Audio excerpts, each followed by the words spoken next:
At sa ibang balita, nasunog ang 300 bahay malapit lang sa Makati Medical Center.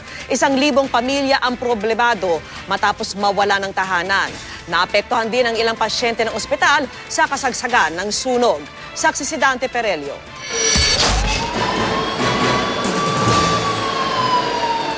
Nagngangalit na apoy at ilang pagsabog pa ang nadatnan namin sa mga nasusunog na bahay na ito sa Barangay Pio del Pilar, Makati City.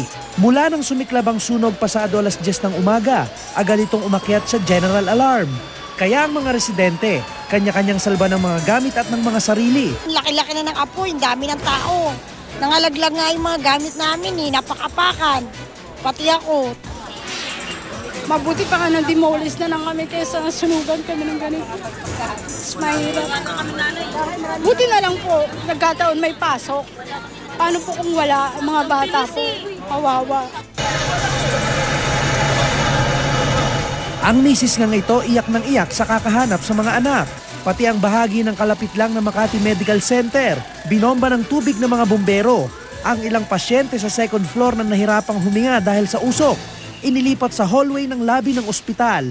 Habang ang ilang grupo, nirescue ang mga hayop. Tuluyang naapula ang sunog bandang 1:00 ng hapon. Nasa 300 bahay ang natupok at 1,000 pamilya ang apektado. Mahirap pasukin kasi bumagsak na yung daanan. So makikita nyo yan, yung daanan, yung sa ibabaw ng ulo mo, bahay pa rin nila yon. So bumagsak po yon, wala ka na madaanan. At saka yung sa kabila, creek. Sa kabila naman, pader. So pupunta ka dun sa kabila. Mga tolda sa ilalim ng rampa ng Skyway sa Amorsolo Street ang magsisilbing silong ngayong gabi ng mga nasunugan. Habang ang mga karton at kumot ang magsisilbi nilang sapin. Paano kung umulan? Yun na nga po, wala na kaming dito lang. For us, they will be better off relocated into another area to ensure the safety of the public, di ba? Hindi lang sila. Sa kanila, mapanganib dahil light materials, makitid, tapos dun sa iba pang mga nakatira sa paligid. Halos kasabay rin ng sunog sa Barangay Pio del Pilar ang apoy na tumupok sa isang gusali sa Barangay San Antonio.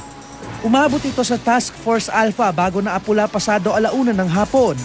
Naging pahirapan ang pagsagip sa 70 taong gulang na may-ari ng gusali mula sa ika-6 na palapag. Galing ako sa taas, pagbaba ko nangangamoy usok na, which is yung usok na hindi galing sa kuryente, which is galing sa papel. So, akala ko naman, wala lang. Mayang konti, pagpasok ko ng kwarto, which is nakita ko lumalakas na yung usok, doon ako nag-hysterical. Walang napaulat na nasawi o nasaktan sa magkaparehong sunog. Sa ngayon, inaalam pa rin ang sanhi at halaga ng pinsala sa dalawang sunog.